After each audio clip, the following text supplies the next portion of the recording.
It's that time of year again. Welcome back to the first annual Endless Days of Summer Adam Driver Drive-A-Thon event.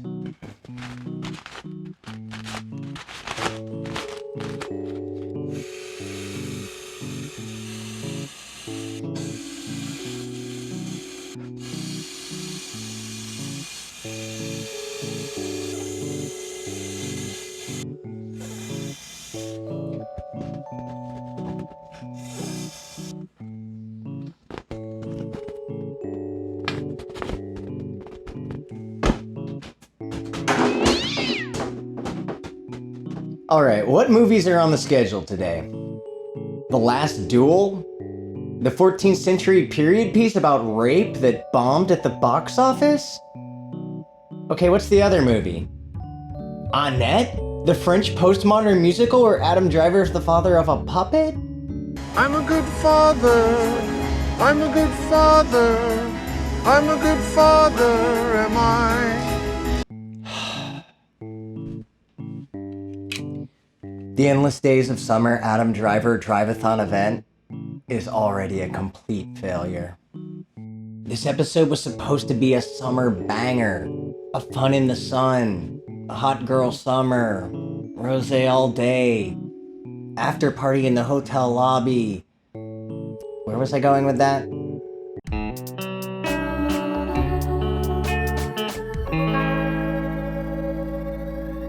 Adam Driver starred in 3 films last year, 2 of them directed by Ridley Scott, and 1 by Leos Carax. There will be spoilers for The Last Duel and Annette, but as far as Ridley Scott's House of Gucci, I only saw the trailer, and my thought was, not even remotely interested. I don't care about fashion designers, the Gucci brand, or the history of the family, and Jared Leto looks terrible. Though his career has been saved at this point due to the overwhelming success of Morbius. It's Morbin time. Morbin out with Daddy Morbucks. Make America Morb again. Even though Adam Driver and Lady Gaga are usually charismatic leads, I really only have the time to see 1 film by a single director per year. It would have to be one of my favorite directors to watch 2 new movies regardless of the subject matter, and Ridley Scott is not one of my favorites. His catalog has some highs and lows, let's just say that. Ridley Scott blamed the poor performance of his recent film on millennials and zoomers spending too much time on their damn phones. As if boomers don't spend all their time on their phones unknowingly spreading disinformation on Facebook. This just has such old man yells at clouds energy to it. It's all the fault of the kids with their video games and rap music, TikToking with their skateboards on the sidewalk. I think most people just don't want to go out to the theaters anymore unless it's a huge event.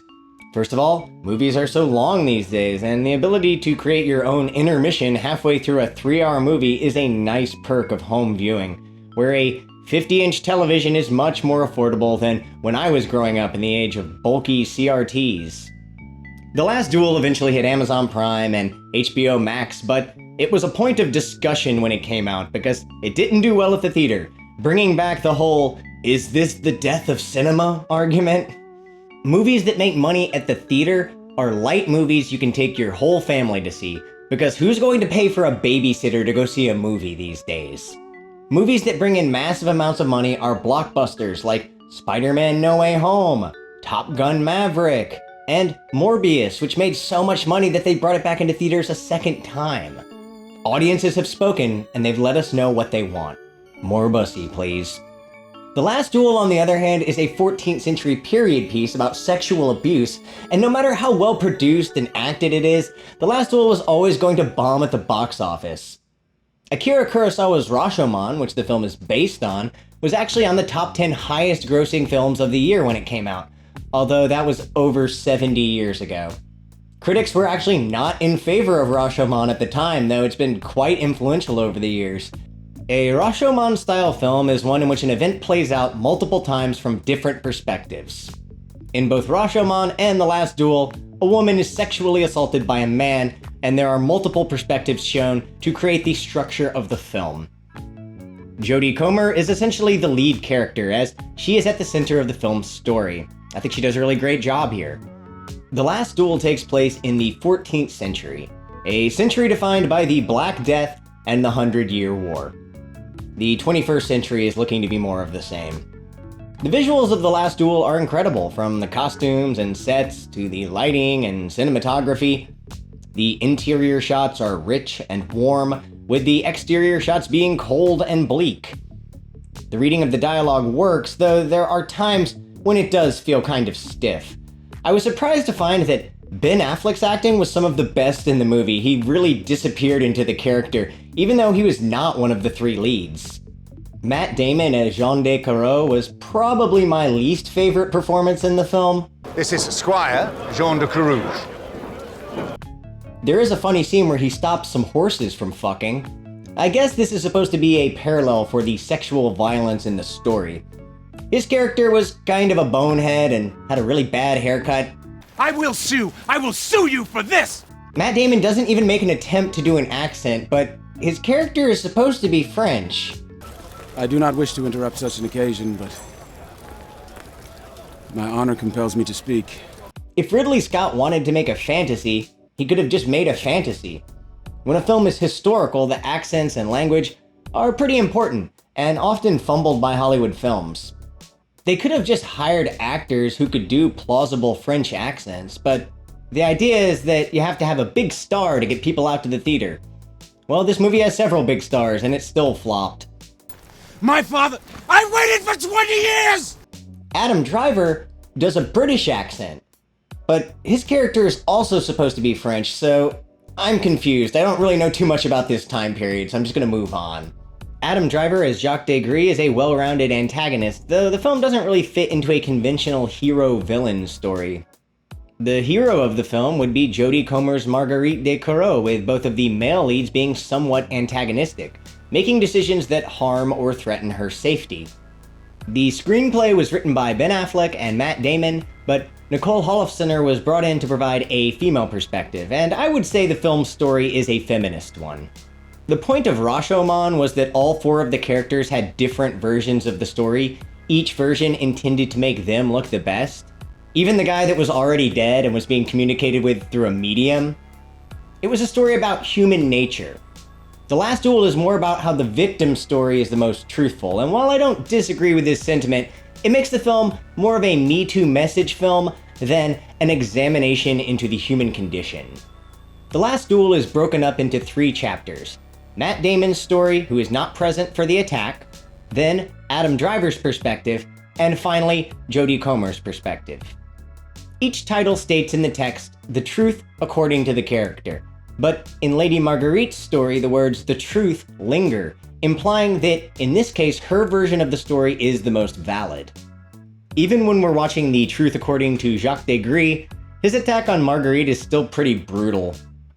While Jean de Carreau is a pious and religious man, Jacques Degree partakes in orgies. There's a scene where a woman playfully resists his advances in the lead-up to sex. During the attack on Marguerite, he carries her to the bed over his shoulder in the exact same manner, showing that he perhaps does not really understand the severity of his actions. Of course, she made the customary protest, but she is a lady. It was not against her will. When the scene is shown again from Marguerite's perspective, it's more unsettling, and the trauma of the event is way more evident. The film is bookended by the titular duel, which really is the only action in the movie. The Last Duel takes place during a war, but this is not an epic film about huge battles. It's more on the human level. There are many different themes that feed into the narrative. The way faith plays into the decisions that people make, how societal roles are predetermined because of gender, how men and women perceive situations differently. For example, a polite smile meant to uphold societal expectations of friendliness is mistaken for a flirtatious advance by the egotistical Jacques Degree. The costumes and sets capture the time period masterfully, while some of the writing and acting just comes across a little unnatural. The Last Duel is visually great, but it does fall short in the originality department, as it's essentially a Rashomon for the Me Too era. I'm going with a 7 out of 10. It's one of Ridley Scott's better recent films, as his filmography is incredibly mixed. It's a good historical story from a feminist angle. I hesitate to call it an epic because it's on a much smaller scale. Let's move on to my favorite Adam Driver film from 2021, a film which I think most audiences will find confusing and strange. Here in Madrid. We love Annette. Here in Paris. We love Annette. People I've been talking to think The Northman is too weird, which I find to be a pretty conventional revenge story. How about watching Annette, the postmodern musical where Adam Driver fathers a puppet? I'm a good father. I'm a good father. I'm a good father, but she's gone. Annette is the first English language film from French filmmaker Léos Carax, and it's actually the first film I've seen from him. Annette is an epic story told through song, basically a deconstruction of the opera. The songs are so on the nose that it reaches into the realm of surrealism. It's as if the film is calling attention to the tropes of the musical. There's the I'm a Good Father song. I'm a good father. Mother and father, I'm a good father, am I? There's a love song central to the plot in which the actors repeat the lines, "We love each other so much," over and over again. We love each other so much. We love each other so much. We love each other so much. There's the song on the boat where Driver repeats, "I'm not that drunk, I'm not that drunk, I'm not that drunk." The songs are minimal and repetitive, though it also makes some of them surprisingly catchy. The film starts with a fourth wall break in which director Léos Carax says, "Can we start?" And the whole following song is the actors going, "It's time to start the movie," in a long take as they leave the studio and march down the street.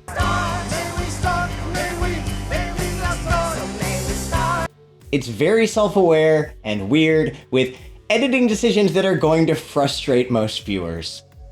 I think this opening is actually a brilliant framing device.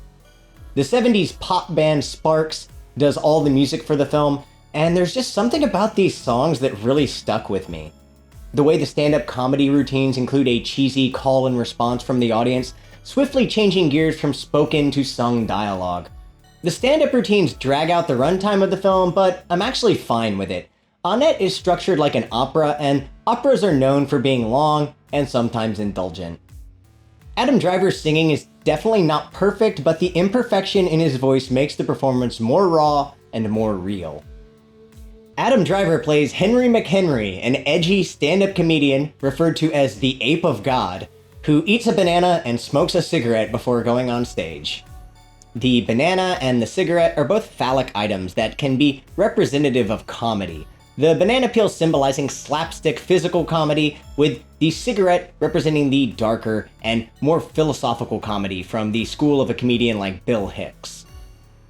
The story is that Henry and his opera-singing wife Anne have a child together, a child who has a singing voice that captivates the audience. But it turns out the child is also a puppet. A significant portion of the film is given to Henry's stand-up comedy scenes, in which he alternates between telling jokes and singing, blurring the lines of fantasy and reality with a call and response to the audience in which he commands for them to laugh. The narcissism of the stand-up comedian is explored, as well as the performer's relationship to the audience, who will only follow the comedian so far into the exploration of human behavior on display. But now you sure when laughing at me, no more used to laugh.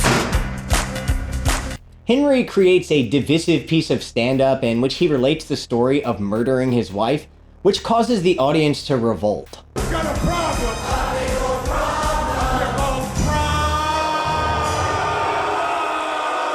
Later, in a drunk fight, he hurls his wife off the side of a ship and she drowns in the sea.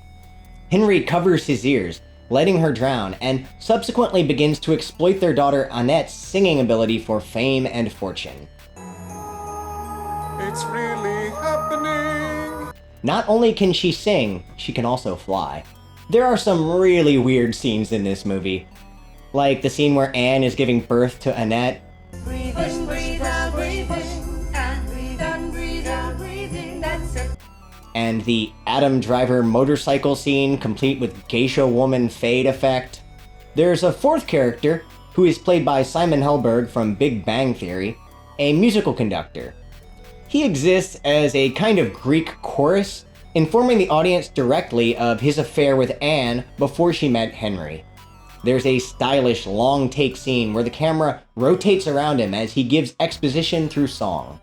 It later turns out that the "We Love Each Other So Much" song was a song the conductor wrote for Anne. The daughter Annette is not only metaphorically a puppet being controlled by her father, but the character is also literally a puppet. I'm not gonna lie, some of these special effects are laughable, but I don't care. There's a unique charm to the ambition of Annette to tell a story in an original way. Look at her getting flown into the stadium with drones. Henry goes down a path of darkness, becoming a more shallow and tortured figure. He's eventually exposed as a murderer in the most ridiculous way. Daddy kills people. In the final scene, the puppet is transformed into a real girl for a final song, which made me appreciate the use of the puppet earlier in the film more. At first I was questioning the use of the puppet, but thematically it makes sense for her to become real when she is free from the influence of her father, who is now in prison. The "We Love Each Other So Much" song becomes the "Now You Have Nothing to Love" song. Now you have nothing to love. So it's a tragic meta opera, a musical about the world of music. There are of course limitations when it comes to the fantasy elements of the film's story, but the broad color palette along with creative cinematography and editing decisions make Annette into a surreal, candy-coated fever dream. I'm not a huge fan of musicals. I'm pretty selective about the ones I'll decide to watch, but the delivery of the songs in this movie worked for me. Some of the effects look bad, but I can like a movie with bad effects. I have that right. I'm giving Annette an 8 out of 10. Probably a way higher score than some people would say this movie deserves, but I'm standing by it. And so, the endless days of summer Adam Driver Drive-A-Thon event has come to an end. Will I ever be lovable again?